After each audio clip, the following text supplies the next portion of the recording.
Ich habe euch eine schicke GasGas EC350F mitgebracht. Und zwar soll es in diesem Video auch wieder um unseren Kumpan, den Drehzahlmesser, gehen. Und was wir in diesem Video machen, gilt für alle Viertakt-Sport-Enduros von GasGas, Husqvarna und KTM. Für die Zweitakter haben wir schon mal ein separates Video gemacht mit der KTM EXC250.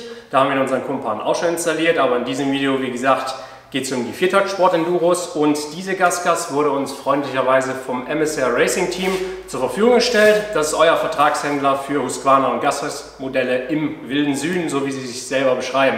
Also vielen Dank nochmal an dieser Stelle. Dann können wir direkt loslegen. Unseren Kumpan haben wir so wie fast immer hier im Lenker installiert, im Sichtbereich einfach, damit die Drehzahl, Ganganzeige und Motortemperatur gut ersichtlich ist. Die Kabel legen wir dann entsprechend am Kabelstrang entlang oder am vorhandenen Kabelstrang entlang nach unten, und das wäre direkt der nächste Schritt. Unten am Motor die Drehzahlsignalabnahme und den Gangsensor anzuschließen. Könnt ihr einmal mit abtauchen, das zeige ich euch jetzt, wie wir das gemacht haben. Im ersten Installationsschritt setzen wir uns jetzt hier oder suchen uns mal das Drehzahlsignal und das Gangsignal. Das werden wir als erstes anschließen. Wie ihr seht, sind wir jetzt hier im Bereich links vom Motor. Wir haben den Tank runtergebaut. Das ist also notwendig, dass wir hier gut rankommen. Der Tank ist mit Verschlüssen befestigt, also den kriegt man schnell runter. Und dann sucht ihr euch im ersten Schritt hier oberhalb vom Zylinder diesen blauen Stecker. Also diese beiden Enden sind verbunden serienmäßig. Und dann könnt ihr einfach diesen weißen Zwischenstecker, der im Set enthalten ist, dazwischen stecken. Und das ist das schwarze Kabel, also ganz schwarz, das vom Kumpan kommt.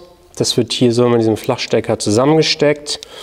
Und dann haben wir hier schon das Drehzahlsignal abgenommen. Das noch vielleicht zur Info. Wir haben hier hinten hier die zwei Kabel, die ihr seht. Und das weiß-gelbe ist das, was das Drehzahlsignal trägt. Sieht man auch, hier geht der Abzweiger raus. Das ist das Drehzahlsignal. Dann geht es weiter zum Gangsignal, und zwar gehen wir hier runter zum Schalthebel. Hier unten sitzt der Gangsensor und wir folgen diesem Kabel nach oben. Das ist normalerweise hier dann noch mit dem Kabelbinder befestigt zu diesem schwarzen Stecker, dreipoliger Stecker, und wir haben hier ein schwarzes, ein weißes und ein rotes Kabel, und das weiße Kabel, das ist das, was das Gangsignal trägt. Dann kommen wir hier oben mit dem schwarz-weißen Kabel auch vom Kumpan und gehen dann mit diesem Abzweigverbinder, den können wir so seitlich an das weiße Kabel anschließen oder so reinschieben, dann das schwarz-weiße Kabel auch in den Abzweigverbinder einstecken und dann den Abzweigverbinder komplett zusammenpressen, also am besten mit einer Zange, so parallel backen, ganz zusammendrücken. Da ist dann auch noch eine Fettfüllung drin, die dann diese Kontaktstelle auch abschirmt, dass es dazu kein Korrosionsproblem gibt. Und dann haben wir auch schon das Gangsignal abgenommen. Das wäre dann eigentlich an dieser Seite schon alles. Dann könnt ihr den Tank wieder drauf bauen und es geht weiter zum nächsten Schritt, Motortemperatursensor. Kommen wir nun zur Motortemperatur, und zwar sind wir auf der rechten Seite vom Motor am Wasserpumpengehäuse, und zwar nehmen wir hier unten diese untere Schraube, die ist original verbaut, die sehen wir hier, das ist eine M6-Schraube, und da haben wir jetzt unseren Temperatursensor verbaut. Wir sind jetzt hier bei einer Sport-Enduro, also ans Kühlwasser gegangen. Das halten wir jetzt für besser auch, weil die GasGas keinen Kühlerlüfter hat. Und dann ist es vielleicht nicht verkehrt, wenn man das Kühlwasser besser im Blick hat, also die Temperatur abnimmt.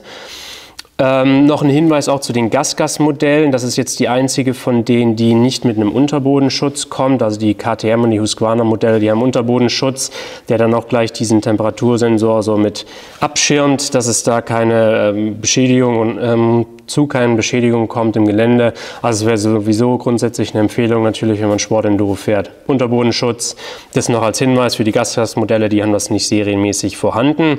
Aber wie gesagt, kann man mit diesem einfachen Schraubenwechsel hier die Motortemperatur dann erfassen, und dann haben wir den Schritt auch schon erledigt. Zum letzten Installationsschritt schließen wir den Strom an, so wie wir es immer machen, und zwar sind wir hier vorne hinter der Lampenmaske. Vom Kumpan kommt jetzt dieses Kabel, das ist das Stromkabel mit dem roten und dem schwarzen Kabel. Da gehen wir hier an diesen vierpoligen Stecker dran, der ist vom Licht. Und den Strom haben wir abgegriffen am Standlicht. Das ist dieses weiße und das braune Kabel, das wir hier sehen. Das ist natürlich dann hier auch an dem Stecker vorhanden, und wir haben das so gemacht. Im Lieferumfang sind 2 Pins mit dabei.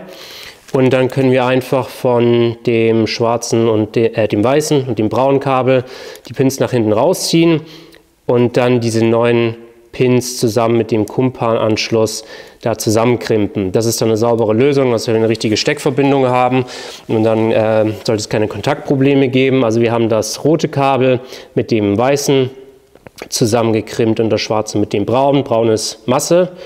Und dann können wir hier das Licht einfach wieder zusammenstecken und die Sachen hier in der Lampenmaske wieder aufräumen. Dann ist der Strom schon richtig angeschlossen. Ich würde sagen, wir schmeißen jetzt mal den Motor an und gucken, ob wir alle Anschlüsse richtig vorgenommen haben.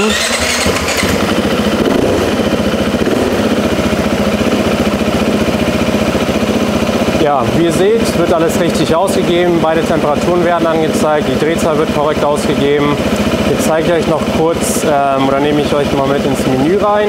Alle Untermenüs sind jetzt auch in der Bedienungsanleitung ganz detailliert geschrieben, was man wo einstellen kann. Ich erkläre jetzt nicht jedes einzelne. Wir gehen mal in dieses vierte Untermenü. Hier können wir zum Beispiel noch ein anderes Display-Layout wählen. Wir nehmen jetzt hier mal das Display Layout 3. Über die hier angezeigte Gearing Calibration können wir dann noch den Gangsensor kalibrieren. Auch das ist in der Bedienungsanleitung ausführlich beschrieben. Und dann gehen wir noch auf die nächste Seite. Das ist vielleicht noch interessant. Das ist jetzt für die Drehzahlerfassung wichtig. Wir haben jetzt hier die Einstellung Damping 200, Sensor Uni und dann unten der Count 18. Das sind die Einstellungen, die gelten für alle Viertakter Sportenduros, also für die GasGas, für Husqvarna und für die KTM-Modelle. Die müssen so eingestellt werden. Über die Menütaste gehen wir dann wieder zurück. Jetzt seht ihr, dass wir hier ein anderes Display-Layout haben. Drehzahl wird auch korrekt angezeigt. Das haben wir auch gegengeprüft mit dem Motorsteuergerät. Also die Drehzahl wird so korrekt ausgegeben.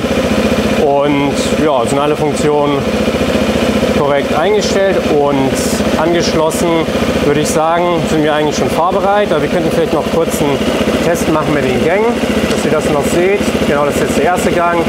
Und dann kann ich weiter hochschalten. Wird alles korrekt angezeigt.